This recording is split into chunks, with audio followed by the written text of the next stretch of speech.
শনিবার সকাল 7:30টায় খিলক্ষেতের একজন নারী ধানমন্ডির পপুলার হাসপাতালে চিকিৎসার জন্য আসেন। হাসপাতালের চিকিৎসক তাকে ইউরিন পরীক্ষার কথা বললে তিনি হাসপাতালে প্যাথোলজি বিভাগের টয়লেটে যান ইউরিন সংগ্রহের জন্য। টয়লেট থেকে বের হয়ে তিনি হাসপাতাল স্টাফদের কাছে অভিযোগ করেন টয়লেটের নিচ থেকে এক যুবক মোবাইলে তার ভিডিও ধারণ করেছে। পরে জানা যায় ওই যুবক হাসপাতালের টেলিফোন অপারেটর। টেস্টের প্রয়োজনে আমি মহিলা টয়লেটে যাই।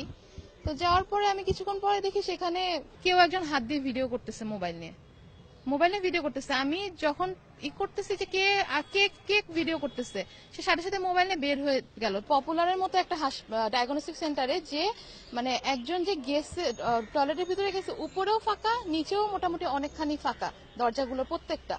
পরে তার মোবাইলটা আমি নিয়ে নেওয়ার পর হাসপাতালের অথরিটি সবাইকে ডাকি জানাই। ওই মহিলার অভিযোগ পেয়ে সংবাদ সংগ্রহ করতে গেলে সময় টিভির রিপোর্টার ও ক্যামেরাম্যানের ক্যামেরা কেড়ে নেন হাসপাতালের স্টাফরা।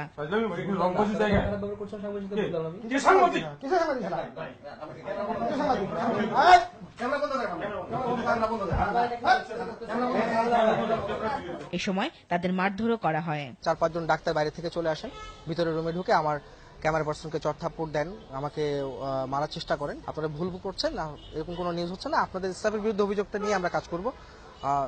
তারা কোনোভাবে মানে নাই, না মানানোর পরে আমাকে তারা গালিগালাজ করে, এক প্রকার অনেক খারাপভাবে গালিগালাজ, বাবা মা তুলে গালিগালাজ করতে থাকে। যখন আমি ছবি তুলতে চাই তখন আমাকে গালিগালাজ প্লাস আমার ব্যাটারি খুলে ফেলে, ক্যামেরা নিয়ে যায়, তারপর আরেকটা রুমে নিয়ে আমাকে আটকায় রাখে, প্লাস হাত তুলে আমার গায়ে উপরে। পরে ভুক্তভোগী নারীর অভিযোগের ভিত্তিতে টেলিফোন অপারেটর হাসিবুর রহমানকে গ্রেফতার করে ধানমন্ডি থানা পুলিশ।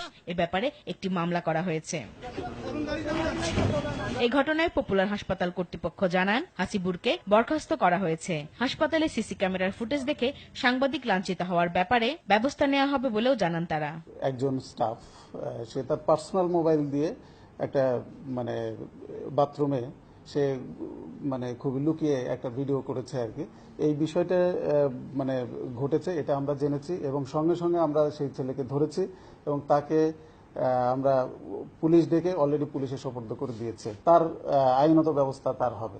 আর এই ক্ষেত্রে যদি সাংবাদিকদেরকে লাঞ্ছিত করার ঘটনায় বাইরের লোকের সাথে যদি আমাদের পপুলারের কোনো স্টাফ যদি জড়িত থাকে, আমরা অবশ্যই তদন্ত করে ব্যবস্থা নেব এবং দে উইল বি স্যাকড।